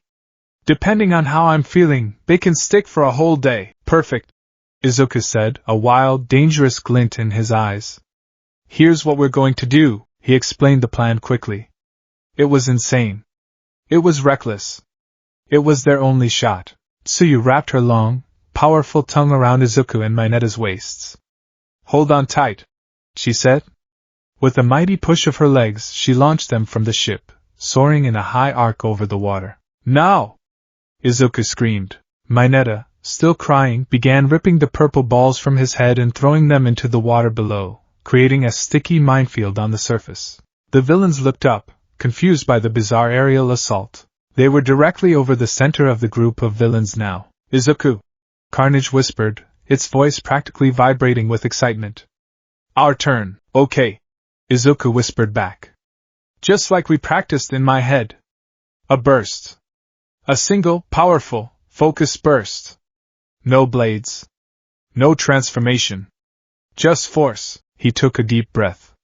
As Tsuyu reached the apex of her jump, he flicked his finger. He channeled the symbiotic power, not into his whole body, but into a single point. His finger. He felt the biomass surge, hardening the bones, coiling the muscles into an impossibly taut spring. He remembered All Might's words. Clench your butt cheeks and scream this from the bottom of your heart. Smash! He flicked his index finger at the surface of the water below. The result was not a flick. It was a detonation. The air itself seemed to crack. A colossal shockwave erupted from his fingertip, striking the water like a meteor. The entire shipwreck zone was rocked by the explosion. The water was blasted downwards and outwards, creating a massive, swirling vortex, a whirlpool of terrifying force. The villains were caught completely by surprise. They were sucked into the violent current, their quirks useless against the sheer, overwhelming power of the maelstrom. They were slammed together, crashing into one another in the churning water, their bodies getting stuck to the dozens of Mineta's sticky balls that now littered the vortex. In seconds, the entire group of villains was pulled into the center of the whirlpool, a single, screaming, sticky mass of flailing limbs. The water settled. The villains were left clumped together in the middle of the bay, incapacitated and stuck to each other like a giant, grotesque piece of modern art. Tsuyu landed them safely on the edge of the disaster zone. Mineta stared, dumbfounded, at the result of their plan. Tsuyu looked at Izuku, her expression one of pure awe. Izuku, however, was on his knees, clutching his right hand. His index finger was shattered. The skin was purple and black, the bone inside a horrifying, mangled mess. The pain was excruciating, a white-hot agony that made him want to scream. Using the symbiote's power in such a focused, explosive way without letting it transform and protect his body had a devastating cost. See? Carnage hissed, a hint of smugness in its tone, though it also felt a flicker of the boy's pain. This is what happens when you hold back. This is why you should just let me take over. No pain. Only power. He ignored it, gritting his teeth. It worked, he gasped, cradling his ruined finger. We have to go. Aizawa-sensei needs help. They made their way cautiously towards the central plaza. The sight that greeted them was grim. Aizawa was still fighting, a whirlwind of combat, but he was slowing down. He was outnumbered, and his quirk, while perfect for one-on-one fights, was less effective against the mob. And standing off to the side, watching with a detached, analytical gaze, were the two main threats, Shigaraki and Kurojiri. And then there was the other one. A third figure, one they hadn't seen before, standing silently beside Shigaraki. It was a hulking behemoth of a creature, its body a mass of dark, scarred muscle, its head bird-like with a beak, and its brain gruesomely exposed. It was an abomination of science and flesh. They watched in horror from the edge of the plaza as Aizawa was finally overwhelmed. The bird creature, the Nomu, moved with impossible speed, catching the hero in a bone-shattering grip. There was a sickening crunch as the Nomu slammed Aizawa into the ground, breaking his arm. Then it did it again, twisting his other arm behind his back. Aizawa screamed, a raw, agonized sound. Shigaraki laughed, a dry, scratchy sound that grated on the ears. You're so cool, Eraserhead. So cool. He reached down, his hand hovering over Aizawa's face. But you're no match for my Noma. He was bioengineered to kill All Might himself. Shigaraki's hand touched Aizawa's elbow. The skin and cloth began to flake away, turning to dust. Decay. That was his quirk. Izuku saw it all. He saw his teacher, a hero, being tortured and broken. He saw Tsuyu and Mineta, frozen in terror beside him. He saw the gleeful, childish cruelty in Shigaraki's eyes, and the carefully constructed dam in his mind, the one he had spent months building, the one that was already cracked from the strain of the day, finally shattered into a million pieces. The whispers from Carnage stopped. There was no more negotiation. No more suggestion. There was only a singular, shared, all-consuming emotion that burned away everything else. Rage. His broken finger, a throbbing beacon of his own weakness and restraint, no longer hurt. A cold, absolute calm washed over him. It was the calm of a predator that had finally been uncaged. Midoriya-chan? Tsuyu whispered, her voice trembling as she saw the look on his face. What are you? He didn't answer. Shigaraki was reaching for her now, his decayed hand outstretched. Let's see if he shows up if I start on the kids. I'll start with the frog. That was it. Let me out, Izuku. Carnage's voice was no longer a whisper. It was a command, spoken with the calm, absolute authority of a god.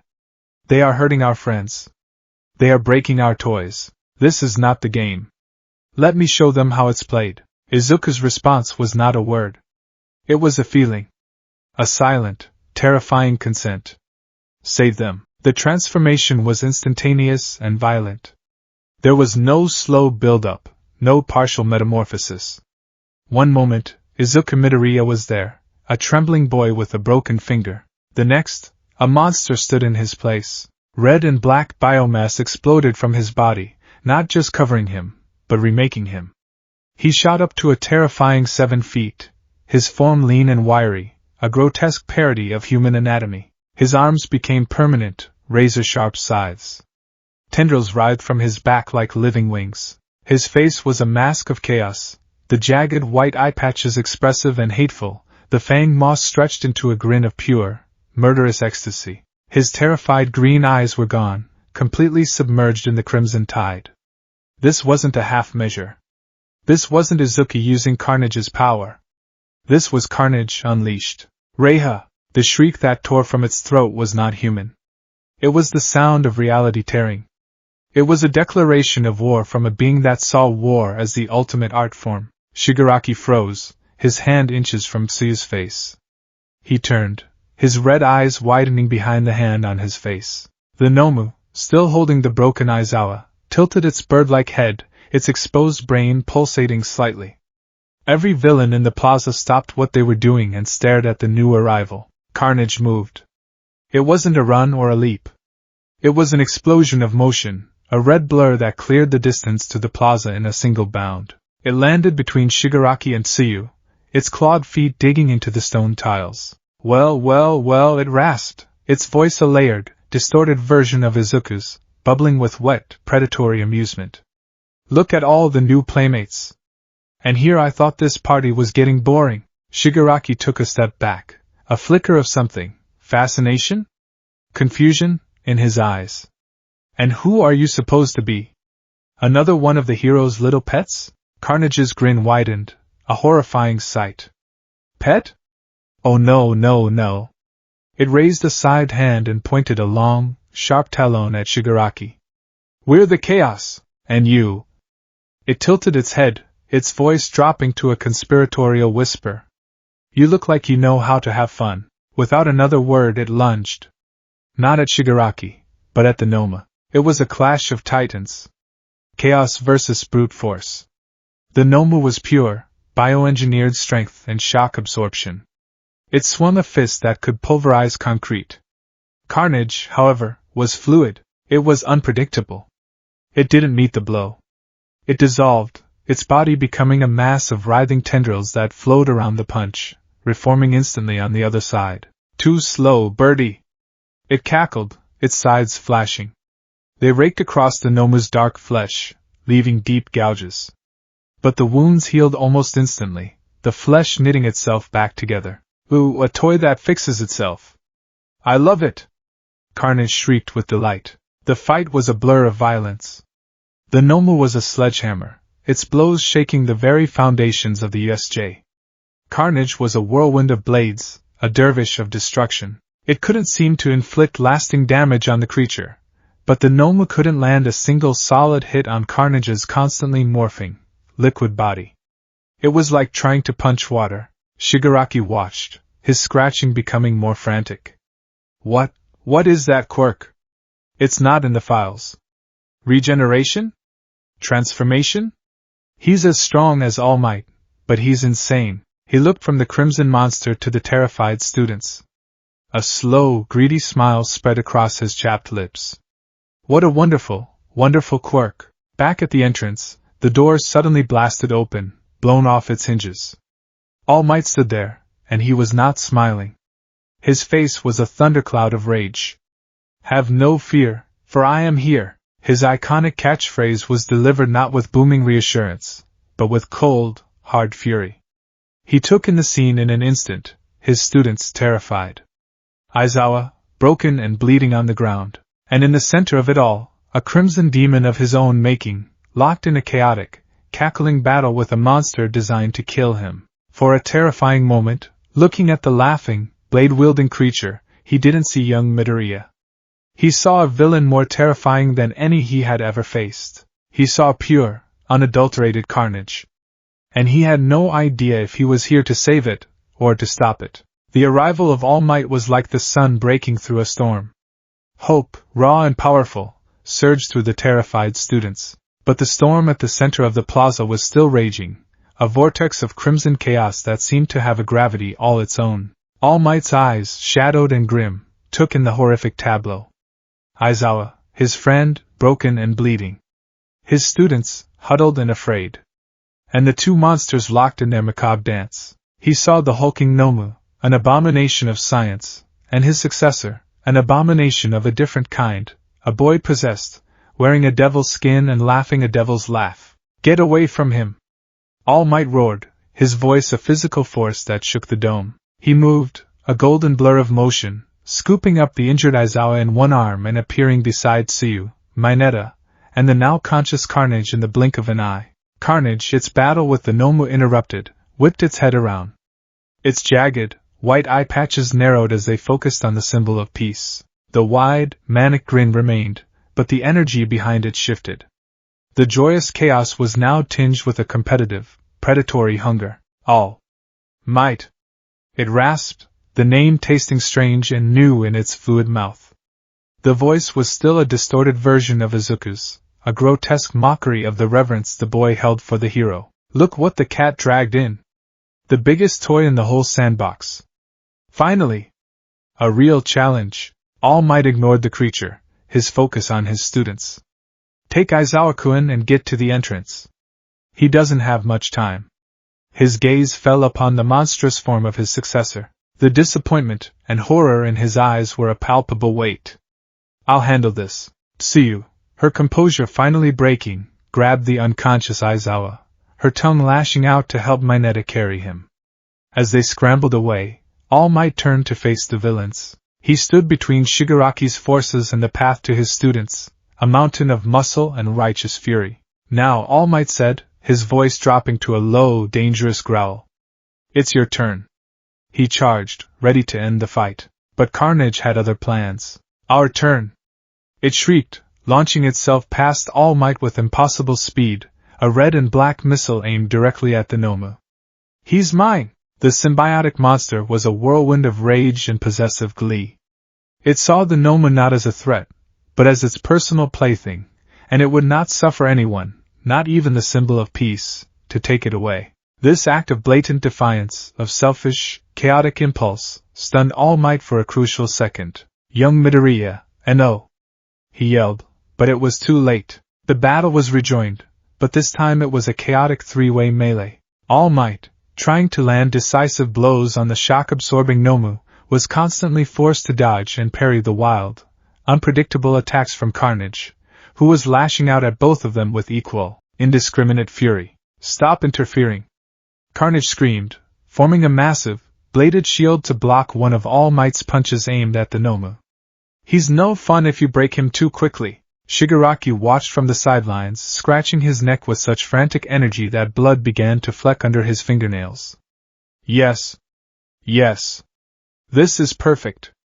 They're fighting each other. That hero brat is a true agent of chaos. He's one of us. Kurogyri, get the students. The Warp Gate villain moved to intercept the escaping students, but a sudden explosion blasted him back. Bakugo had arrived, along with Kirishima and Todoroki, their faces grim masks of determination. The cavalry had arrived, and the tide of the battle began to turn. All Might, seeing his opening while Carnage and the Nomu were locked in a tangled mess of tendrils and fists, decided to end it. He planted his feet, the ground cracking beneath him. "You may have nullified my punches," he bellowed at the Nomu, "but I am more than just a puncher." He grabbed the creature, suplexing it with such force that the entire dome shook, the impact creating a massive crater. But the Nomu, its shock absorption working through the portal Kurogyri had cleverly placed beneath it, was unharmed. Carnage, disentangling itself from the crater, let out a frustrated hiss. "Cheater!" All Might knew he had to go beyond his limits. "If you can withstand me at 100%, then I will just have to go further beyond." He began to pummel the Nomu, his fists a blur of motion, each blow faster and more powerful than the last. 100 punches. 200. 300. It was a hurricane of force, a testament to the awesome power of One for All. Plus Ultra! He roared, his final punch sending the Nomu careening out of the dome and into the sky, a rapidly disappearing speck. A heavy silence fell over the USJ, broken only by the panting of heroes and the whimpering of defeated villains. All Might stood in the center of the devastation, steam pouring off his body, his form flickering dangerously as his time limit threatened to expire. He turned his tired, furious gaze to the last standing threat. Carnage. The symbiote stood hunched over, its body still rippling with unspent adrenaline. The manic glee was gone, replaced by a sullen, childish anger. Its toy had been broken. Its fun had been ended. It looked at All Might with a resentful glare. "You spoiled it," it hissed. Then, its body began to waver. The red and black biomass, its energy reserves depleted by the prolonged, high-intensity transformation and battle, began to recede. The monstrous form dissolved, melting away like red snow, revealing the small, trembling form of Izuku Midoriya. He stood there in the tattered rags of his gym uniform, his face pale and streaked with tears, his broken finger a gruesome purple. He looked at All Might, his eyes wide with a mixture of awe and profound, soul-crushing shame. Then, he collapsed, his consciousness finally surrendering to the physical and psychic trauma of the day. Izuku drifted in a sea of red. Not the screaming, fleshy cosmos of his nightmares, but a quieter, more subdued version. It was a calm, crimson tide, and he floated within it, exhausted and numb. He felt a presence nearby, the familiar, ancient consciousness of the symbiote. It wasn't raging. It wasn't laughing. It felt content. Sated. Like a predator after a massive feast. He felt a flicker of his own anger. You almost got us killed, he projected, his thought a weak, tired pulse. You attacked All Might. The symbiote's presence shifted, its amusement washing over him. We weren't in any danger. It was a game. The strongest one wins. The smiling man was stronger. This time. It's not a game. Izuku screamed in the silent space of his mind. People got hurt. Aizawa-sensei. He could have died. We're supposed to be heroes. We're supposed to save people. We did save them, Carnage countered, its logic simple, alien, and infuriating. The frog girl. The little one. They are alive because we were strong. The broken man is alive because the smiling man showed up. Everything worked out. The game was fun. Why are you so upset? The sheer, sociopathic disconnect of the creature's worldview was staggering. It didn't understand morality, only stimulus and response. Danger was a thrill. A fight was a performance. Death was just the end of the game for one of the players. He couldn't reason with it. He couldn't threaten it. It was a part of him now. This can happen again, Izuku thought, a new resolve hardening within him. He was tired of being a passenger. He was tired of the fear. If he couldn't fight it, if he couldn't reason with it, then he had to do something else. He had to set rules. He had to build a cage not of iron and steel, but of will and purpose. He focused all his remaining mental energy. He didn't try to push the symbiote away. Instead, he pulled it closer. He forced the confrontation. The Red Sea around him began to churn, and the world of his mindscape took on a more defined shape. It became a pulsating, living landscape of crimson sinew and bone-like structures, a world made from the symbiote's own nature, and there, before him, an avatar of the creature began to form. It wasn't the hulking, monstrous form he took in the real world. It was something leaner, slicker, a being of pure, liquid shadow with those same terrifying, jagged white eyes and that same, permanent, fanged grin. It was the symbiote's soul laid bare. So, its voice echoed in the mindscape, no longer a whisper but a clear, sibilant sound. The little host wants to talk. How amusing. Izuku's own avatar appeared, a simple, green-tinged silhouette of light. He was small and fragile in this grotesque world, but his light burned with a defiant intensity. I am not your host, Izuku's thought voice declared, stronger than he expected. I am your partner. And partners have rules. Carnage's avatar let out a silent, bubbling laugh. Rules? We are chaos. We do not do rules. You will, Izuku insisted, his light flaring brighter. Or you will starve. I am your connection to this world. My emotions, my will to fight, that is what you feed on, isn't it? If I give up, if I let them lock me away in a dark room for the rest of my life, you'll have nothing. No fights. No fun. No fear to taste. Just silence. Forever. The threat hung in the red air between them. The symbiote's grin faltered for a fraction of a second. The idea of an eternity of boredom, of sensory deprivation, was the closest thing it could comprehend to true hell. You're bluffing, it hissed. Am I? Izuku countered. I want to be a hero more than anything in the world. But I would rather be nothing than become a monster. I will let my dream die to stop you from hurting innocent people. He meant it. In that moment, his heroic conviction was an absolute, an unshakable truth that resonated through the mindscape. It was the strongest weapon he had. Carnage was silent for a long moment, considering. It circled his avatar of light, a predator sizing up a very strange, very stubborn meal. What are your terms? It finally asked, the word tasting like poison. Rule 1. Izuku said, his voice gaining strength. We save people. Anyone who is in danger, they are our priority. We protect the innocent, always. Boring but acceptable. Carnage conceded. Protecting the weak often led to fighting the strong. Rule 2. Izuku continued. And this is the most important one. We do not kill. We never take a life. I don't care how evil they are. I don't care how much fun it would be. We incapacitate. We disable. We terrify. But we never ever kill. The avatar of Carnage recoiled as if struck. Never kill? Where is the art in that? The final, beautiful splash of red on the canvas. You would deny us our masterpiece? There are other colors. Izuku shot back. The red of a villain's costume. The red of their blood when we break their bones. But the red that drains from them when their life ends? That color is forbidden, non-negotiable. A tense, psychic standoff ensued. Izuku could feel the symbiote's rage, its frustration, its profound, instinctual opposition to this core limitation. But he could also feel its hunger, its desire for the thrill of the fight, the taste of emotion, the sheer joy of unbridled movement and power. He was offering it a leash, but the leash was attached to an endless amusement park of battle and conflict. Fine. Carnage finally spat, the agreement dripping with venomous reluctance. No killing. For now. But you had better make it fun, little hero. The fights had better be glorious, the villains had better scream. You give us the thrill of the hunt, and we will let you play your little game of saving people. It's not a game, Izuku said, his light solid and unwavering.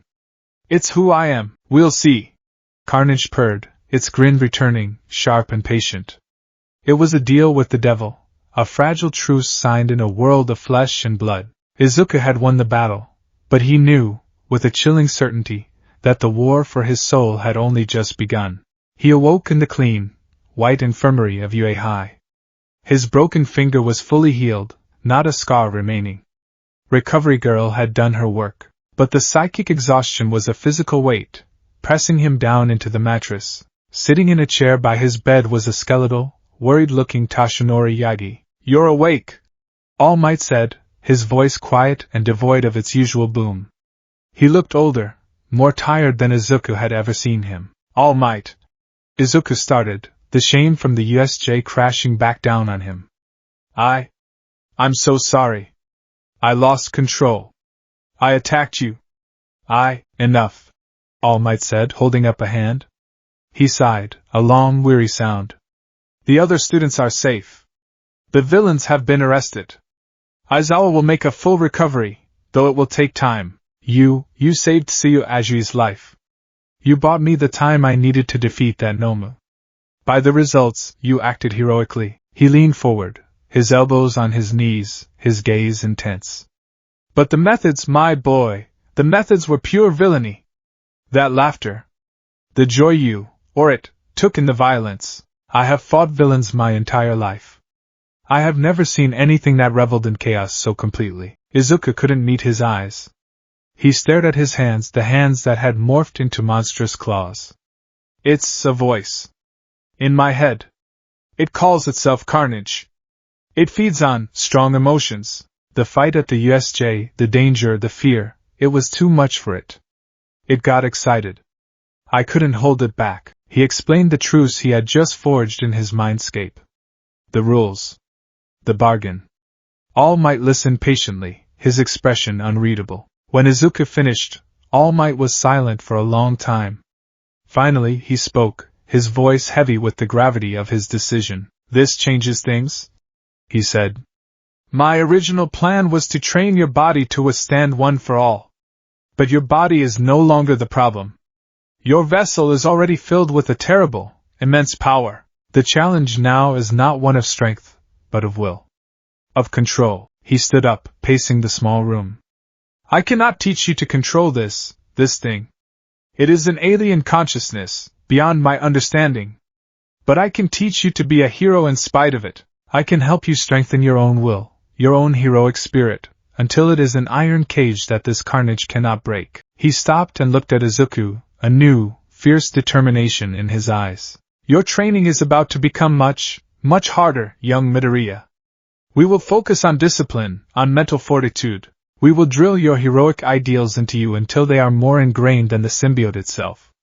I will give you a new motto. It is not enough to just go plus ultra.